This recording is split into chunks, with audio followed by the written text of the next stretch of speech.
Kong Jiama stops in his tracks, turning back to look at Leon with confusion written all over his face. His mind races as he thinks, "What's this?" I feel like I've heard a similar question before, but this one feels fundamentally different. Where did you come from? Is he literally asking about my hometown? No, that doesn't seem right. He could have asked me during introductions earlier when everyone else was here. So why now? Why wait until everyone left? Kang's thoughts swirl with suspicion. Leon must have a reason for asking this after we're alone, but what could it be? Perhaps. Leon breaks the silence, his voice calm yet deliberate. "Sorry for popping that weird question out of nowhere," he says, his tone sincere. "I just couldn't help but think that you were similar to me, Jiama." Kang's eyes narrow as confusion deepens. Similar? He wonders. What does he mean by that? While it's true this world's official language is Korean because of the game, that doesn't mean other cultures don't exist here. But anyone can tell just by looking at me that I'm Korean.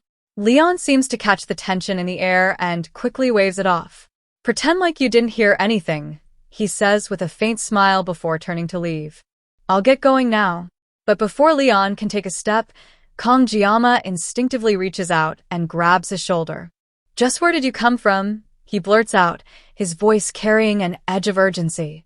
"Damn it," Kong curses internally. I grabbed him without thinking. What the hell am I doing? But I can't just let this go. If I do, I won't be able to sleep tonight. Leon looks back at him, his face calm, his smile never faltering. Gently removing Kang's hand, he simply says, "Germany," before walking away. Kong Jiama stands frozen, his thoughts spinning. What's up with that bastard? He thinks, watching Leon leave. His gaze drifts to his fingers, and unease seeps into his mind. Am I being paranoid? Then, an unsettling thought strikes him, making his heart race. What if he came from another world too? Could it be possible? There's no rule that says only one person can get dragged into this game setting. And honestly, possessing the main character seems a lot more plausible than possessing an extra like me. He clenches his fists, his mind grappling with the implications. While the blessing of the sword god was active during that fight, my senses felt strangely heightened. Could I use it now to figure out what Leon really is? Taking a deep breath, Kong Jiama slowly unsheathes his knife, his focus sharpening. Let's test it out, he thinks. His eyes narrow as he directs his heightened awareness toward Leon, who's now out of sight. Leon's existence in this world, is it real? The sensation hits him like a jolt. His eyes widen in shock as he clutches his head. I felt it again, he realizes. Just like before. When I activate the blessing of the sword god and focus, I can faintly hear a voice. But the strain is unbearable. Gripping his head, he groans inwardly. Thinking about it gives me a migraine that even bypasses the painless blessing. Regardless, the Leon I met today is most definitely the Leon I played as before. No actor in the world could replicate him so perfectly. He replays Leon's words in his mind. I just couldn't help but think you were similar to me, Jiama. The phrase gnaws at him. Did he really just mean to ask what country I'm from? That doesn't explain what he said. Seeking answers, Kong Jiama pulls out his phone and opens the Komu Wiki app. I should have looked at this earlier, he thinks. But as he scrolls, frustration builds. I never cared about the male characters in this game, so I never bothered to check their details. And now there's nothing about Leon here in this world either. He closes the app with a sigh. Fine. This will be the only time I let myself get involved with Leon. If anything like this happens again, I can just go to Medea for help. Medea's voice echoes in his mind. You're not coming to see me lately. When are you going to run away with me? He shakes his head, trying to clear his thoughts. I should keep my thinking straightforward, without bullshit, he mutters to himself. Despite his efforts to stay grounded, a strange calm settles over him. A calm he doesn't fully understand. Is this also the influence of my blessings? He wonders, as the tension in his chest refuses to ease. Kong Jiama pulls out his phone and starts inspecting his blessing stats. His eyes scan the screen as he thinks, I'm making smooth progress. My mental fortitude and armament stats remain unchanged, but my physical fortitude has increased a little, likely thanks to the training I've been doing. A flicker of excitement crosses his face. I think my armament stat will only increase when I finally get Murasame. As for the assimilation rate, it's gone up a lot. Looks like I'll unlock something soon. He pauses, reflecting on his progress. Is it related to the fights I had with both the brother and sister? Or maybe it's just tied to everything I've done so far? It's so frustrating not knowing exactly how this works. And it's not like I can ask anyone for advice. Suddenly, a system window pops up in front of him, catching his attention. You have reached a certain number of blessing activations. Adjustments will be made. Blessing of painlessness duration increase, 30 seconds to 40 seconds. Cooldown time, 12 hours. Kang's eyes widen. Wow. 40 seconds? Seriously? My hard work is finally paying off. A grin spreads across his face as he chuckles to himself. Huh, what the hell? This feels amazing. He glances at his sashimi knife, holding it up thoughtfully. And time just flew by. Days pass as Kong Jiyama pushes himself to his limits. His daily workouts become grueling but rewarding, each session honing his strength and focus. Chloe continues to train him in swordsmanship, her skill as a member of the Auditora family evident in every lesson. Amidst the rigorous training, Rachel's flirtatious antics persist, much to Chloe's annoyance. Kong Jiyama often finds himself in the middle of their subtle, and sometimes not so subtle bickering. Rachel's teasing smirks and playful comments clash with Chloe's sharp glares and icy retorts. Despite the occasional chaos, Kong finds moments of peace in the camaraderie they share. The team dynamic slowly starts to take shape, and for once, Kong Jiyama feels like he belongs. Kong begins to master techniques he once thought impossible. By now, his precision is so sharp he can even slice a droplet of water midair. Every strike feels more fluid, more purposeful. This is what real progress feels like, he thinks. Finally, the day of the midterm exam arrives. Standing before the subspace gate, Kong Jiyama's eyes narrow as he takes it all in. The gate hums with an ominous energy, its swirling light a stark contrast to the training ground subspace. This feels completely different, he thinks. The vibe is heavier, more intense. This isn't just another exercise. This is the real deal. Before he can lose himself in his thoughts, a voice cuts through the atmosphere. Over here. As Kong Jiyama turns around, he sees Leon, Rachel, Chloe, and Speed Weapon standing confidently in front of the subspace gate, each exuding an aura of readiness for the exam. Rachel, ever the outspoken main DPS of the team, teases with a sly grin. Oh ho, the one who always preaches punctuality is late today. Leon, the composed team leader, gestures for Kong to join them. Come over here, he says with a calm authority that makes Kong feel a little guilty for his tardiness. Chloe, the team's reliable sub-DPS, greets him warmly. Good morning, Kong Jiyama. Her kind smile eases some of his nervousness. Speed Weapon, the team support, stands silently, his expression unreadable, but his stance showing his readiness. Kong Jiyama, who serves as the rear guard, quickly apologizes. I'm sorry. I'm a bit late. Rachel, always quick to tease, smirks and says, you must pay a fine for being late. As Kong Jiyama approaches the group, his eyes fall on their equipment, and his breath hitches. Rachel is holding the S-rank gear Vermilion Phoenix Halberd, a weapon radiating a fiery aura of unmatched power. Kong thinks that's insane. She's already got one of the rarest weapons in the game. Leon doesn't seem to have his signature weapon, Balmung, yet, but his composed demeanor suggests he's more than capable even without it. However, what truly catches Kang's eye is Speed Weapon's gear. A recorder? Kong stares in disbelief, unable to process what he's seeing. Wait, that's his equipment? Noticing his gaze, Speed Weapon frowns and snaps. What are you staring at so much? Before Kong can respond, Rachel steps in with a teasing laugh. Oh, it's actually one of the few S-rank equipment pieces that aid with healing, she explains. Kong, still puzzled, turns to her. Is that really true? Rachel nods, clearly enjoying his amazement. Yes, it is. A healing S-rank armament is ridiculously hard to obtain, even if you dump tens of millions of one into the game. Kong tilts his head, still processing the information. But its appearance also contributes to its specs. So this kinda... He trails off, marveling at the absurdity.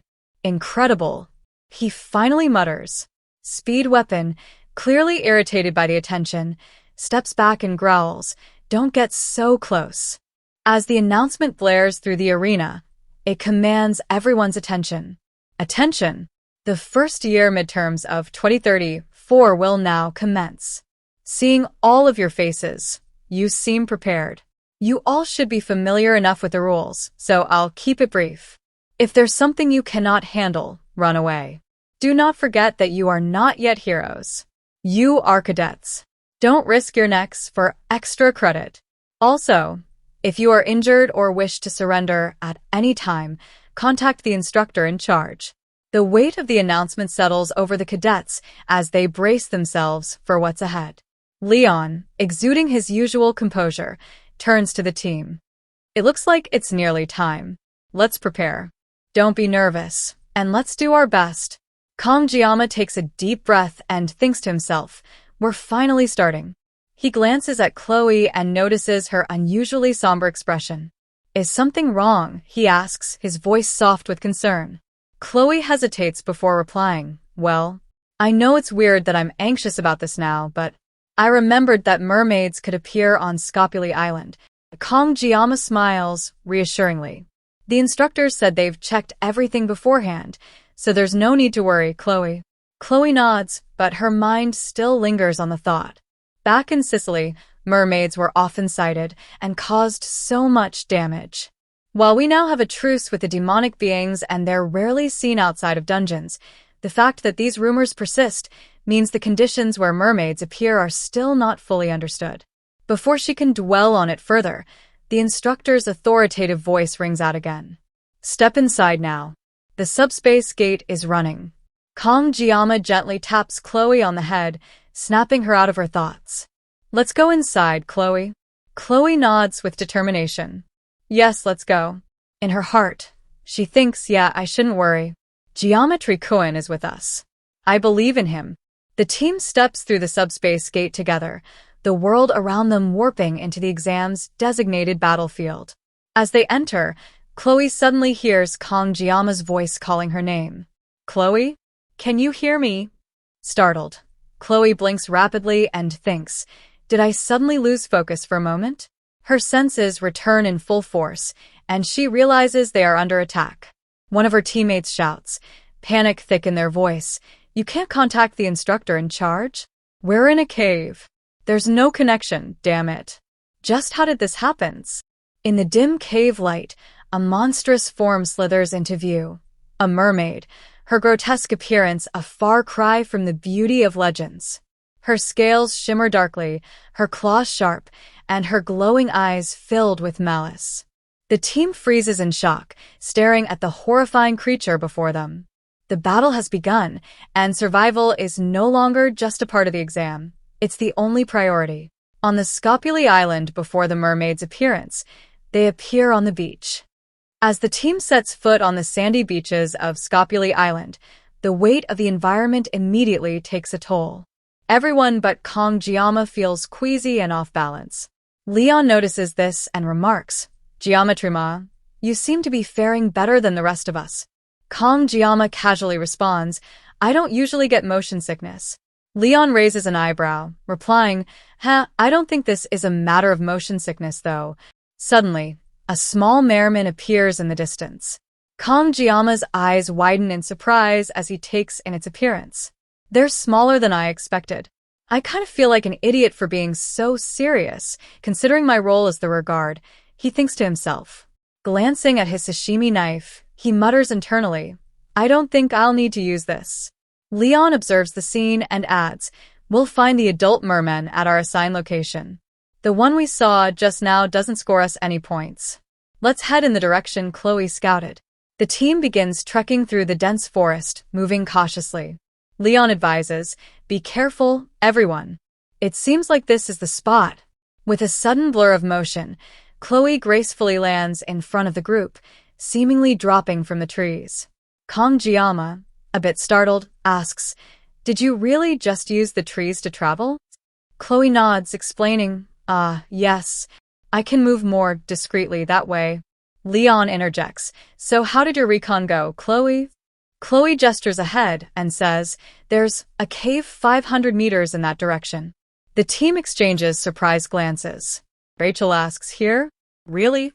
Chloe nods confidently. "Yes, it's there." As they approach the cave, Leon surveys the area and comments, "Looks like there's around 50 to 60 mermen in there." Kong Jiama's mind begins racing. It's definitely tempting. If we defeat that many mermen, we're guaranteed first place for the midterms. However, safety has to be considered. If things go awry, we can't contact the instructor because of a lack of connection. He sighs internally. Are we going for high risk, high return, or will we play it safe and head somewhere else? That's something Leon, our group leader, will have to decide. Leon begins formulating a strategy. Chloe will scout the area and give us updates. Weapon, you'll handle buffs and healing from the rear. It's still fascinating that you're a healer, Weapon. Saving others is hero basics, right? He smirks slightly. Weapon, visibly annoyed, mutters, "You don't have to say it like that." Leon continues, "Geometry-ma, you'll stay stationed at the rear to cover us in case of surprise attacks. I'll lead everyone from the center. This way, we won't rush in blindly. If needed, I'll also act as a dealer." Rachel, not wanting to be left out, chimes in, "What about me? What am I gonna do?" Leon looks at her with a sly smile. "Rachel, you're going to?" Kong Jiama narrows his eyes, sensing Leon has made a decision. Without waiting, Leon calls Rachel forward, and in an instant, she lunges into the air with her weapon, a massive, flaming halberd. With a heavy force, Rachel hurls her weapon into the cave, causing a thunderous explosion. The halberd's impact sends shockwaves through the air, leaving everyone stunned. The mermen inside the cave look up, confused and terrified. Rachel, with incredible agility, launches herself after the halberd. Landing atop the stunned merman, she grabs her weapon midair and begins swinging it with deadly precision. Each swing slices through the enemies with explosive power, leaving trails of destruction. Kong Jiama watches in awe as Leon's earlier words echo in his mind. "Rachel, you're going to destroy everything. You can do it, can't you?" The chaos on Scopuli Island was intensifying. Weapon, with his instrument in hand, sent waves of support magic toward Rachel, who was fiercely slashing her way through the mermen. She kept a running tally, cutting down one merman after another. "That's 25. Rachel called out triumphantly, her face lit with exhilaration. Turning to Weapon, she smirked and added, "Thanks for the backup." Weapon nodded but looked slightly annoyed, focusing on amplifying her energy.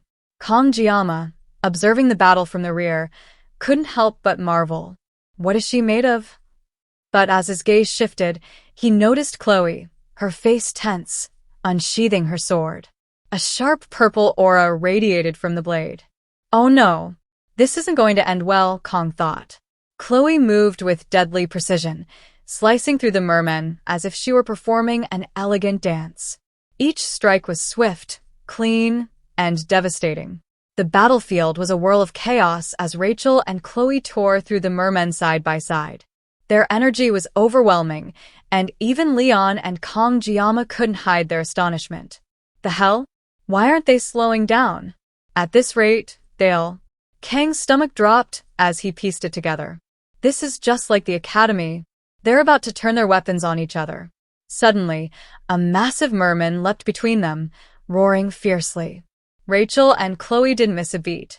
They launched simultaneous, powerful strikes, their weapons cutting the beast into clean, precise pieces. Rachel landed with a smirk. "Aha. You're getting faster, little kid." Chloe, her voice icy, responded, "The one that was just slain is mine." Rachel chuckled mockingly. "How amusing." Chloe's eyes narrowed. "Blondie." Watching this tense exchange, Kong Jiama sighed heavily, scratching his head. I'm glad the worst didn't happen this time. Leon dispatched a nearby merman and approached Kong Jiama. It looks like you were worried about those two. Kong Jiama shrugged. Well, in the end, I worried for nothing. Leon smiled faintly. All 60 mermen are now slain. We should trust the members of our team. No? Well then, it seems we're done here. Shall we go? Kong Jiama nodded. Yeah, let's move. As they regrouped, Kong couldn't help but reflect on Leon. Incredible determination and leadership. He's unmistakably the heart of this team. No actor could replicate this. Leon ironically makes this world feel more real. Maybe he really was just curious about where I came from. Before they could take another step, a sudden beam of fire struck Leon in the back. Leon! Rachel screamed, her eyes wide with shock. Kong Jiama whipped around to find the source of the attack. Emerging from the shadows was a monstrous, demonic mermaid. Its dark, twisted form radiated malevolent energy. Rachel stammered in terror. A mermaid? Why is it here? Weapon's hands trembled. Wasn't everything checked beforehand? Or is this just a dream? Kong Jiama's mind raced. Motherfucking. I knew things were going too smoothly. Looking at the situation. Do we run? Or do we fight? With Leon injured, running isn't an option. Fighting is our only chance. Rachel shouted at Weapon. Contact the instructor and tell them a mermaid appeared. Weapon frantically tried his communicator. It's not working. There's no signal. Kong Jiama grimaced. All outside communication is cut off here. It's no wonder they're frazzled. I'm the only one keeping my head on straight right now. Taking charge, he barked. Rachel, keep those fishy bastards away no matter what. Rachel gritted her teeth and readied her weapon. Yeah, I got it. Kong Jiama turned to Weapon. Dump all your healing blessings onto Leon. Don't hold back. Finally, he grabbed Chloe by the shoulders. She stood frozen in fear. Chloe, get out of here, evacuate the other cadets, and contact the instructors as soon as possible. Her voice trembled.